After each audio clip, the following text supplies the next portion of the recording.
How to make people desire your presence. Why do some people instantly like us while others seem to be offended by our very existence? Is hitting it off and becoming friends with people purely a roll of the dice? Or is there something more we can do to control our chances of connecting with people? For many people, likability does seem to be a game of chance. If you happen to sit next to someone who is similar to you, and who also happens to share a hobby or hometown, then you'll have something to connect over. But statistically, that can't happen with every new friend we make, so things aren't quite adding up. As we saw from little Albert and Pavlov's dog, we're more influenceable than we might assume. People who see likability as completely organic and natural are somewhat misguided because cultivating a feeling of likability around yourself is just like any other emotion. It can be triggered, summoned, eliminated, and ultimately engineered. If we want to make someone angry with us, we certainly know what to do and how to adjust our behavior. If we want to make someone cry, we also know how to create that feeling. Likability is not much different. We push psychological buttons, but for a far more desirable outcome. We all have specific and subtle triggers that influence the way we view others and how they view us. Most of them are minuscule, subconscious, and mired in the minutiae. But these are the details that actually make the difference. If you went into a restaurant and saw only one cockroach hiding in the corner, well, it might be minuscule, but still quite important. The first chapter of the book focuses on the small details that comprise our first impressions, an integral part of likability. First impressions run deep, are not subject to change, and are your first opportunity to be likable, so this is as good a place to start as any. Context-dependent memories. Memories have long been found to be context-dependent, first by Godden and Badley in 1975 in their breakthrough publication, Context-Dependent Memory in Two Natural Environments, on Land and Underwater, which means memories are heavily linked to the environment, events, sounds, feelings, and even smells that were present during the formation of the memory. The researchers found that either being on land or underwater led subjects to recall different sets of memories. We can see this in our everyday lives. For instance, this is why so many of us fall into bouts of nostalgia when we hear certain songs. The song is information that is linked to much more than the song itself. This is why smelling a whiff of a buttercream pie takes us back to our grandmother's homes when we were children. This means memory is not a flat representation of a set of events. It's a holistic, three-dimensional snapshot of everything that was happening at that exact moment in time. Whatever else you were experiencing at the time is linked to the memory and can be used to bring it back up. Our brains act like sponges, not focused lasers, and absorb both consciously and subconsciously. Obviously, we don't always realize this because, by nature, the subconscious is beyond our awareness. But you might recall the feeling when you walk into your old school and suddenly memories come flooding into your brain as if on cue.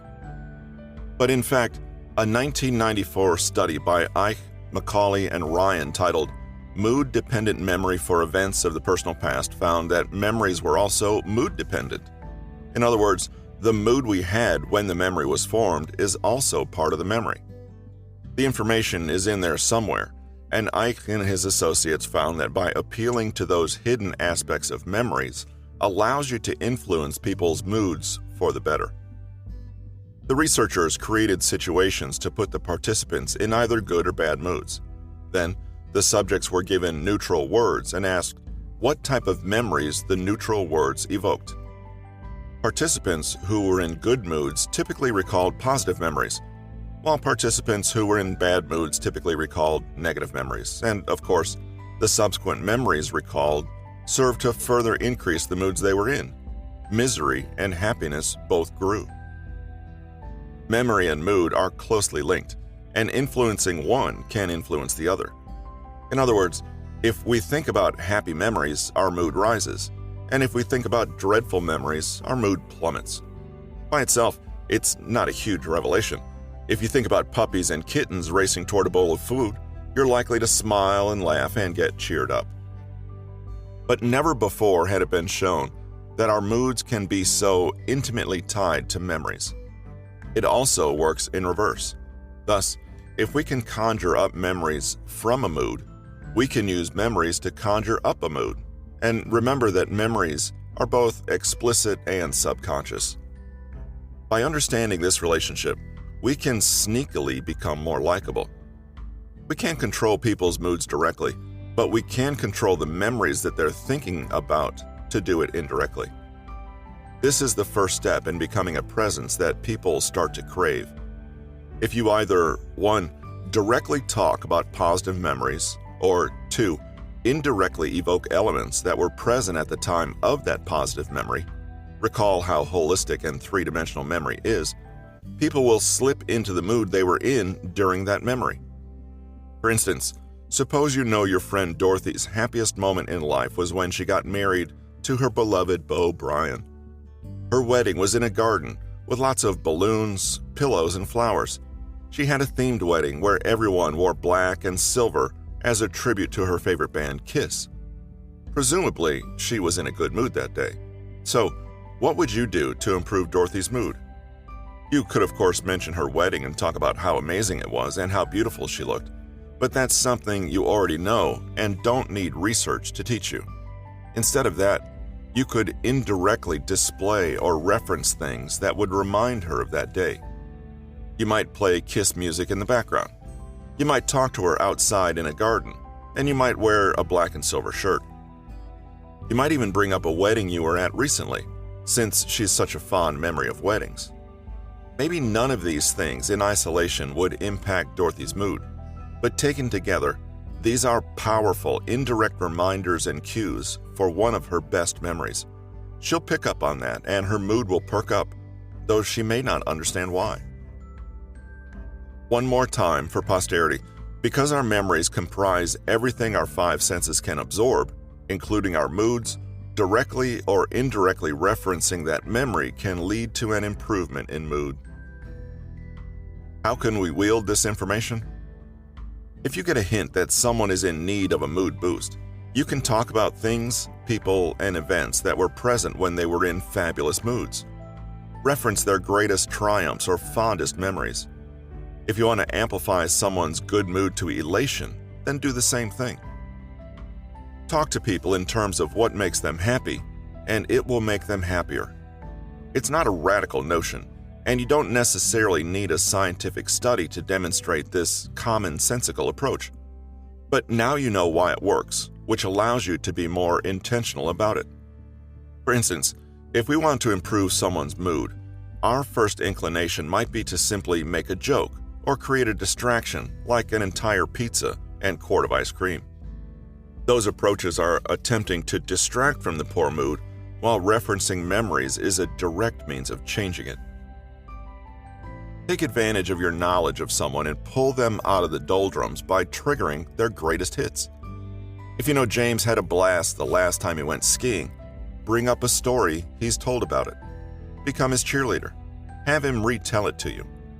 Ask him about the logistics and whether or not he would remember that particular ski lodge. Talk about the games he played that weekend. Casually reference a video of skiing tricks. Likewise, if James loved biking, you could mention his greatest biking adventure, his longest ride, his favorite bike, his biking buddies, or his latest gear purchase. It makes sense that people like to discuss their favorite topics. But now there's a deeper psychological understanding of why and what it does to someone. Like Pavlov's dog, this isn't a process that we're fully aware of until we reach the end result of suddenly salivating. Ike's study was about influencing people's moods, not necessarily improving them. In the context of likability, the only way you should be influencing people's moods is positively, but this subconscious superpower can be used to take people's moods in any direction you wish. It just won't necessarily give you a pleasant outcome and subsequent association. No one's drawn to the person that reminds them of the last funeral they went to. The power of association. There's an additional benefit to improving someone's mood repeatedly. the power of association.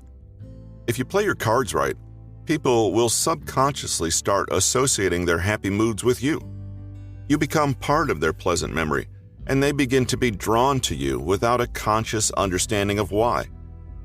When you're successful in creating a happy mood or dragging someone out of the dumps consistently, they'll begin to associate you with those positive feelings.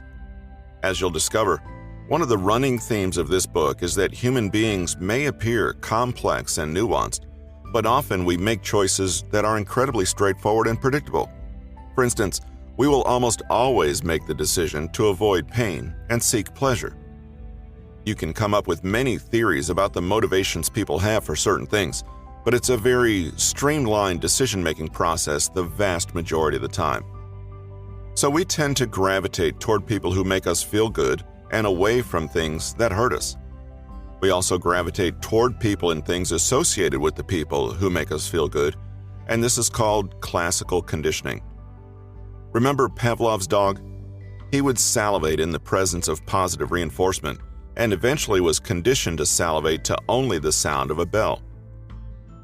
Byrne and Clore in 1970, with their reward-need-satisfaction theory, expanded on Pavlov's findings and discovered that if people are nearby when we feel good, even if they were not involved in creating the positive feelings, eventually we begin to feel good whenever they are around. When people subconsciously begin to associate you with positive moods and emotions, you're going to be the bell that makes people smile without realizing why. Creating or being present during people's great moods is one way to become associated with their happiness and for them to want you around. It's like if you're a baker and you need a rare kind of flour for your favorite cake. If you see the rare flour, you know you're going to have a chance to bake your favorite cake. It's not about the flour, and it's not about you. It's what you represent and are associated with. This has been The Science of Likability: 60 Evidence-Based Methods to Radiate Charisma, Make a Powerful Impression, Win Friends, and Trigger Attraction. Written by Patrick King, narrated by Russell Newton. Copyright 2019 by Patrick King. Production copyright by Patrick King.